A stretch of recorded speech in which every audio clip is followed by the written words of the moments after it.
México y Venezuela, Venezuela y México con sus universidades. Y eso es la experiencia que queremos tener y el compromiso que podemos tener las universidades latinoamericanas. Hoy el programa de Gerontología, Ciencia de la Alegría tiene como invitado a este gran amigo, el señor Jorge Enrique Preciado. Él es un mexicano y está trabajando desde hace muchos años en educación para la tercera edad en México. Vamos a conocer esas experiencias. Bienvenido, amigo Jorge. Gracias por ese compromiso con nuestro país también, afectivo de inicio, y yo quisiera que este compromiso afectivo más adelante pudiéramos tener algo concretos de universidades venezolanas y mexicanas. Yo ¿no? creo que así será, Richard. Nomás una aclaración, porque si no mi papá, en paz descanse, se me puede enojar. Jorge Enrique Hernández Preciado. Hernández Preciado. Simplemente por... Vale, ok. Bueno, Jorge, vamos a conversar un poco sobre esa educación, una experiencia para la tercera edad en México. ¿Cómo no? ¿Desde cuándo tú vienes trabajando en este campo de la educación para que después, finalmente, más adelante, conversemos un poco sobre la experiencia en educación en personas mayores? Mira, primeramente quiero agradecerte la extraordinaria oportunidad que me brinda este programa de televisión universitario para poder saludar al pueblo venezolano. Para mí, socializar el tema aquí en Venezuela, donde también están preocupados por este nuevo proyecto educativo para la tercera edad, pues mucho me alegra, y sobre todo este tiempo que me lo estás obsequiando para poder transmitir una experiencia, la experiencia de México. Creo que aquí en este encuentro, 11º encuentro de Universidades Abiertas para la Tercera Edad y de RUA, nos estamos retroalimentando. Y magnífica oportunidad. Pues. ¿Desde cuándo estoy preocupado y ocupado por la tercera edad? Bueno, quiero decirte que me empecé a preocupar por mis viejos desde el barrio, desde donde nací, allá en Guadalajara, un barrio muy humilde. En Guadalajara. Allá en Guadalajara, Jalisco. Estábamos ahí, que eran los cinturones de la miseria, pero nuestros viejos en el barrio se preocupaban mucho por nosotros. Yo no conocía a mis abuelos, conocía a mis abuelas, y mi abuela materna me formó mientras tenía que ir a trabajar mi papá. Ajá. Y mi mamá, bueno, pues ella se preocupó por mí.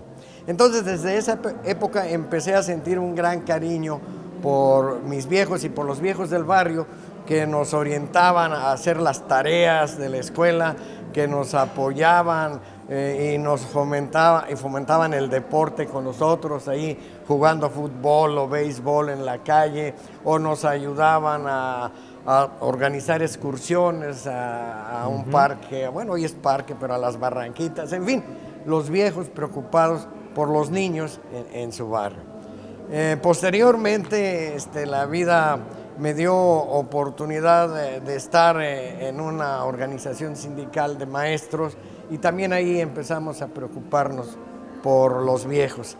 Empecé a oír de la tercera edad, y claro, yo creo que allá en México como aquí en Venezuela, pues ¿quiénes somos los de la tercera edad? Porque yo ya pertenezco a la tercera edad. ¿En ese entonces ya formabas parte de la tercera edad o todavía no? Yo en ese entonces yo tendría, cuando llegué a ser dirigente de la sección 16 del Sindicato Nacional de Trabajadores de la Educación en México, tenía 28 años. Estaba ya una persona todavía joven, adulto joven. 28 años, pero estaba preocupado por ese grupo de la tercera edad, y vuelvo a repetirte, los viejos de mi barrio me dieron esa motivación, y continuamos, ¿verdad?, apoyando a los compañeros jubilados ahí dentro del magisterio. Y posteriormente la vida me dio la oportunidad de ser delegado del ISSSTE, el Instituto de Seguridad y Servicios Sociales para los Trabajadores del Estado. Y ahí empezamos a aterrizar un primer proyecto, que es crear el taller de terapia ocupacional para pensionados y jubilados. Y eso fue en 1978. Inauguramos no habiendo estudiado ni gerontología. No había estudiado en gerontología.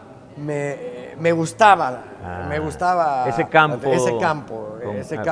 Y me gustaba la vinculación de la experiencia con los jóvenes, porque creo que es la forma de continuar adelante. a veces nos quieren marginar a los viejos o preocuparse nomás por los niños. No, creo que esta es una gran familia que está integrada por niños, jóvenes, adultos, a los abuelos, los de la tercera edad. Y creo que las políticas, yo creo, estoy de acuerdo en algo que se aprobó en las Naciones Unidas, que debemos trabajar por una sociedad para todas las edades, una sociedad incluyente para todas las edades. Y entonces en 1978, en la delegación del ISSSTE, que abarcaba Jalisco, Colima, Michoacán y Nayarit, allá en México, entonces nos dimos a la tarea y creamos el primer taller de terapia ocupacional para pensionados y jubilados en provincia. Qué bueno. Entonces, y fue adaptando, le quitamos espacio a la bodega de una tienda y a algunos recursos de doctores que estaban interesados en los viejos, que habían hecho algún diplomado sobre los viejos, pues nos los llevamos a que les dieran orientaciones, trabajadoras sociales, a algún joven artista que nos apoyó. Entonces fuimos integrando ese taller de terapia ocupacional, diferente a uno que estaba funcionando en el Distrito Federal, en donde hacían uniformes, sábanas para los hospitales del ISSSTE, ¿no? Entonces yo consideré que sí, qué bueno que estaban ocupados los jubilados allá en el Distrito Federal, pero aquí, y vuelvo a repetirte, únicamente tenía pues la necesidad yo y la necesidad de los jubilados que me lo comentaron platicando con ellos, y creamos ese taller pero diferente al de México, al del Distrito Federal. Y se creó un área de capacitación, un área de producción y un área de lúdica para aprovechar para los jubilados. Para los jubilados. Una vez jubilados, ellos tenían pero no solamente eso, sino que en esas actividades también empezaron a involucrar a sus hijos y a sus nietos. Entonces, después supe algo que lo acuñé, que se llama democracia corresponsable intergeneracional, pero fue virtud de esa experiencia.